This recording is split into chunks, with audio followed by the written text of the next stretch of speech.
Tonight at 5, hail and funnel clouds.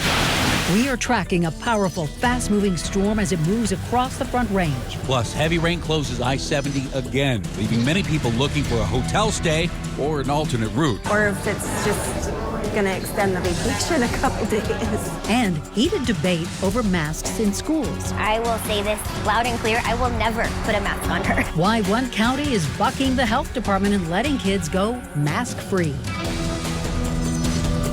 Well, the storm moved in quickly and left a mess in backyards across the metro. And just a couple of pictures from viewers who watched the hail pile up in short bursts this afternoon. And thank you to everyone who shared photos with us today. Casey used a golf ball to measure the hail in Westminster. Dr. Amy used a quarter as a reference point for hailstones in Arvada. And Walter sent us this video from Broomfield. Look at that hail. You ain't got the point across. Good evening, and thank you for joining us on this busy Thursday evening. I'm Ann Trujillo. And I'm Shannon Ogden. Now, in the 3 o'clock hour, we saw tornado warnings across the Front Range, and tonight there are still some advisories in place. Meteorologist Stacey Donaldson's been on air nonstop, keeping close watch for us. So what is the latest, Stacey? What an active afternoon. Yes, we still have a lot of rain across eastern Colorado and the western portion of our state for that matter, but a severe thunderstorm watch in effect not only for the Denver metro, but for the eastern plains until 8 p.m. tonight. So we still have strong thunderstorms moving across the area. Right here around Denver, we've had reports of hail with those tornadic warned storms earlier, and you could almost see the line of that thunderstorm as it moved out of the foothills and across the Broomfield area. Now we still have severe thunderstorm warnings in effect for the eastern plains, one near Leader and just southwest of Fort Morgan, and another up toward Holyoke, which we actually just had a tornado warning expire. Well, it just was extended until 5:30 here for a strong thunderstorm and tornadic warned storm here around Holyoke. Now down to the south around Deer Trail, another severe thunderstorm warning until 5:15. But you'll notice things have quieted down here in Denver. What I'm keeping my eye on is this next line of storms coming out from the mountains down across the foothills and potentially affecting us as we go into the rest of this evening. And once again, that severe thunderstorm watch in effect here for the Denver metro until 8 p.m. So we'll keep our eyes peeled for these thunderstorms coming our way over the next couple of hours. All right, Stacey, thank you. And Stacey mentioned the mountains. I-70 through Glenwood Canyon was only open for 3 days before flash flood warnings closed the road again on Wednesday. So yes, it is still closed tonight. And that highway never fully reopened since the mudslides July 29th. And while there were no new mudslides reported in the last 24 hours, CDOT says there has been significant precipitation in the area. Denver7's Liz Gilardi spoke to people stuck, waiting and hoping for I-70 to reopen. Here in Glenwood Springs, this has become a common sight. You can see a CDOT truck blocking the entrance to I-70, meaning travelers will be forced to wait out the closure or take a lengthy detour. Thankfully, some see it as part of the adventure. We decided to stop for a cup of coffee and a hot chocolate. And we're going to go do the cave tour and hit the hot springs.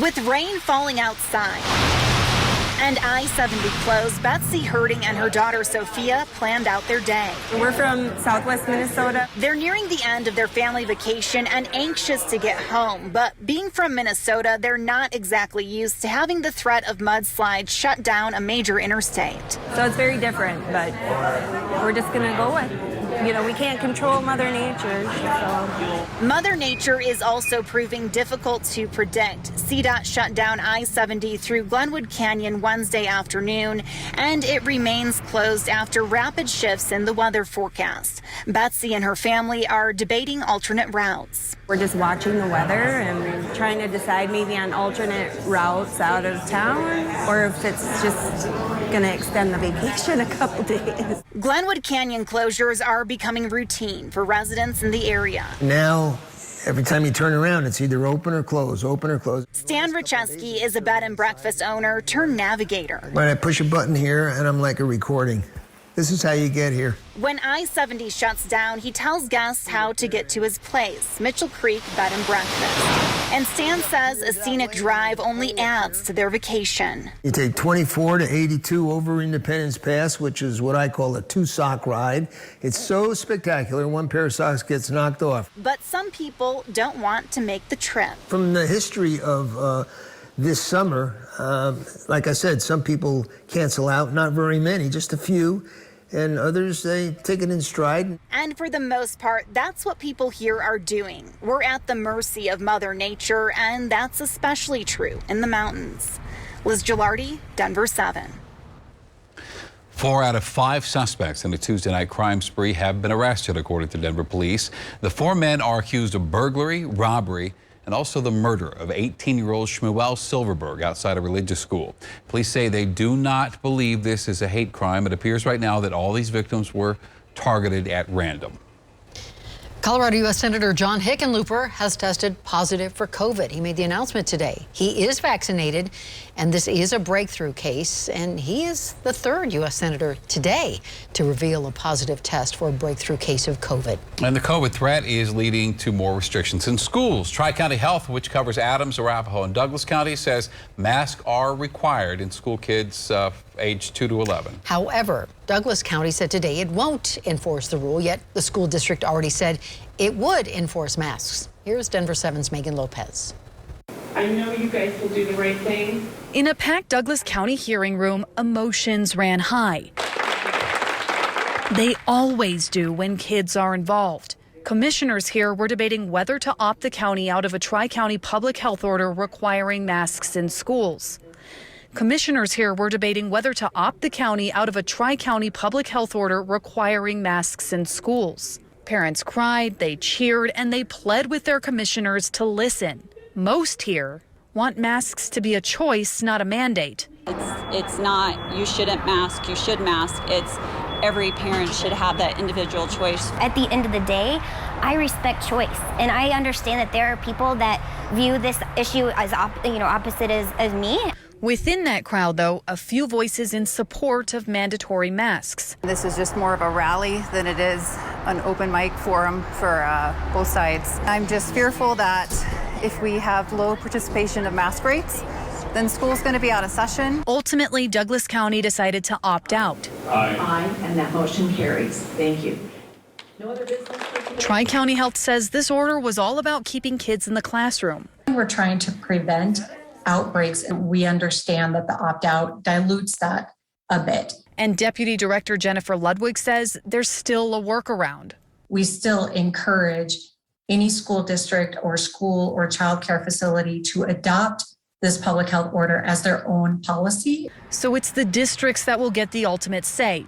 In a letter this week to parents, Douglas County Schools said it would require masks for kids aged 2 to 11. We reached out to them to see if that was still the case after this opt-out and didn't hear back. So mask on or mask off really depends on which school your child attends.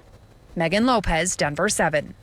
Now, there is no timeline for a pediatric vaccine here in the U.S., but we do know booster shots will be available in our state by September 20th. State leaders made that announcement today and left the door open to start offering the boosters sooner. Now, we know the Delta variant is convincing people to get the vaccine.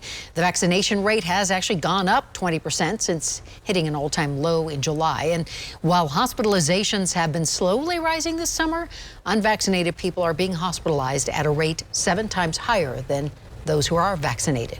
Well, as the economy rebounds, unemployment claims continue to fall. A pandemic low of 348,000 claims were filed in the U.S. last week. The national unemployment rate has dropped from 6.3% to 5.4% since January. Now, in Colorado, the job recovery has been a little bit slower. Our unemployment rate is almost a full point above the national average at 6.2%. Next at 5, a race against time to evacuate U.S. citizens from Afghanistan. Just help people of Afghanistan. And a heartfelt plea from people who made the same painful journey. They're innocent. They're the ones who are suffering the most. Severe weather continuing to impact the Front Range and the Eastern Plains. I'll let you know what you can expect for the rest of the night. And homegrown business says goodbye to one of its original locations.